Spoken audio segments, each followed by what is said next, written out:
Our body communicates with us. Have you ever thought about that? So today we're going to talk all about communication. Learning to listen to your body, right? Before we start, we're just going to ask that you subscribe to this YouTube channel because it really helps our business moving forward. Sometimes we don't even communicate with our own self. You know, like our body is telling us that it needs rest. And it's really trying to tell us, like maybe we're getting fatigued, maybe we're getting colds, maybe we're not feeling very good, but we keep pushing ourselves. We keep staying up late. We keep pushing ourselves. We keep doing more than we know we should. And that's not communicating or listening to the needs of our body. Mm-hmm. You know, like we all have needs, whether it's communicating with others or within ourselves. Mm-hmm. That's like a whole other form of communication, is learning to listen to your body, right? Because like you're saying, our body knows when it needs rest, right? We get tired, we yawn, our eyes get bags, right? Like That's right. Our body communicates with us. Have you ever thought about that? So let's start off by reading Psalm 6, verse 9. The Lord has heard my cry for mercy. The Lord accepts my prayer.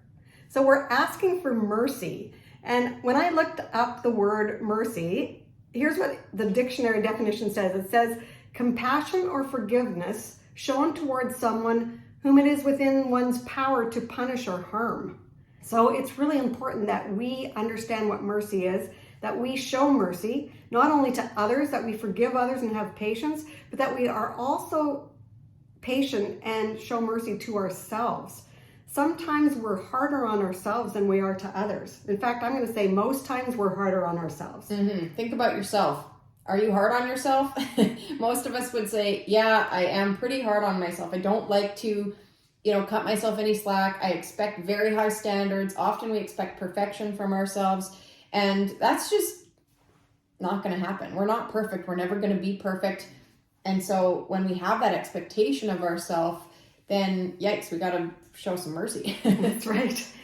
And one of the ways that we're hard on ourselves is with the Bible verse that tells us and calls us to treat our body like a temple. Mm-hmm. We want to work at learning how to treat our body like a temple in our mind, our body, and our soul. But so often we're so hard on ourselves and we don't show ourselves mercy. Your body often tells you as well that you need to forgive yourself. You're too hard on yourself. And we don't want to show ourselves that mercy. Mm-hmm. We also communicate with ourselves through like the internal dialogue that goes on, right? We have a mean voice and we have a kind voice. We often talk about that. And so if you think about the thoughts that are going on in your own head, are they mean or are they kind? And we're going to venture to say that most of them are mean, because it's been proven, studies have shown that we have around 70,000 thoughts every day. Every day. Upwards of 80% of them, I'm going to say it's more like 95% of them, are negative. And so that's all of us. That's not me. That's not you. That's not just you. That's every one of us.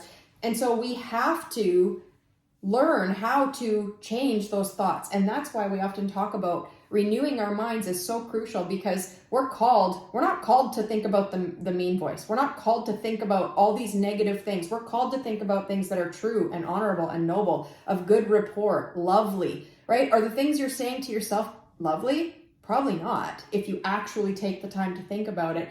And so we have to learn how to show ourselves mercy, right? Stop with the beating yourself up over all of the things and start focusing on things that are true and noble and of good rapport. That's right. And so what is your body asking you for today? Is it asking for rest? Is it asking for some really healthy food rather than the processed junk food that our society is like bombarded with? Yeah, because I just want to say too, we have worked with so many women in regards to like reclaiming their health, especially losing weight and, that aspect of our health and what we feed our bodies as food and fuel.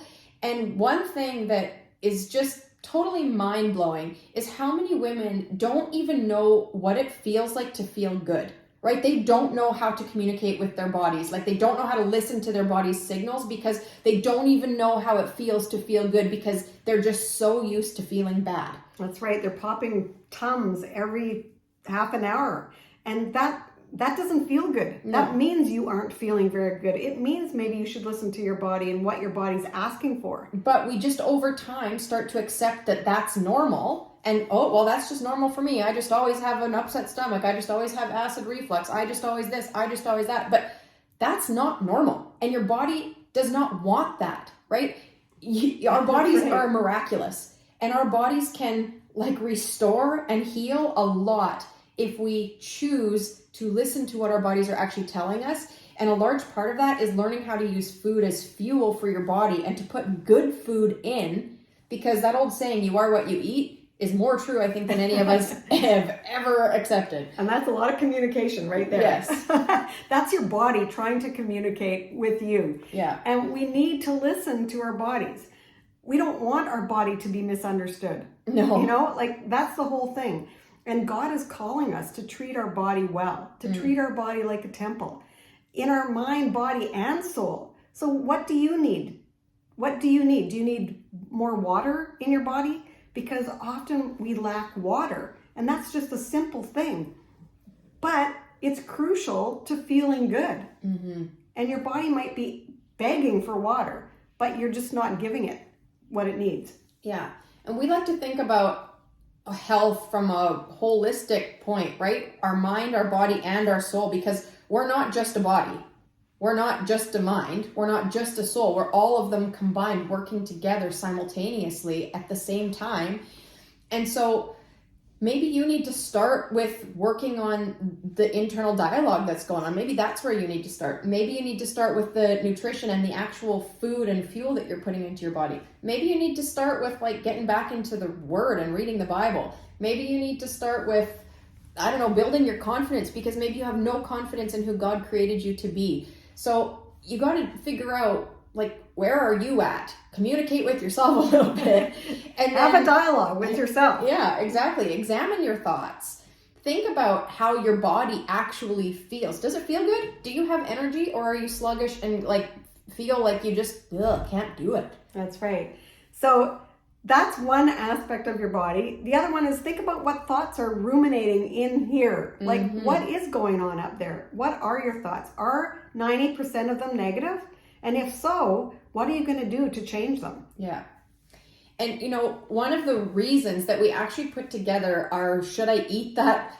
It's a 5-step decision-making guide for weight loss, but it's valuable even if you don't want to lose weight, because it will make you think about the decisions that you're making with what you're choosing to eat, right? Why are you here to eat this? You know, because so often we're just mindlessly eating. And often it's because we have all these terrible thoughts, right? It all works together. It's because we've got so much stress and worry going on in our head, and then we just turn to food, right? Or we have no confidence in who God made us to be. We feel like there's nothing in our life worth living for, and so food makes us feel better. Like it all works together. And so our Should I Eat That guide really will help you as you start to communicate with yourself. So we would love for you to grab your free copy of the download. It's available at shouldiEatThat.com. We will link it in the description. And you know what? It's helped me lose, 65 pounds this time, but 85 pounds the first time after I had 2 kids. And it's helped a lot of other women lose a lot of weight too, because we got to start thinking. We got to start communicating with ourselves. I know. So let's stop with the misunderstanding. Let's listen to what our body is saying. Let's really work on communicating well and take ownership. Like that means we have to take ownership for what we put into this body. Yeah. Because your body is craving the good nourishment, not only in your body, but in your mind and your soul. It all needs to be fed well.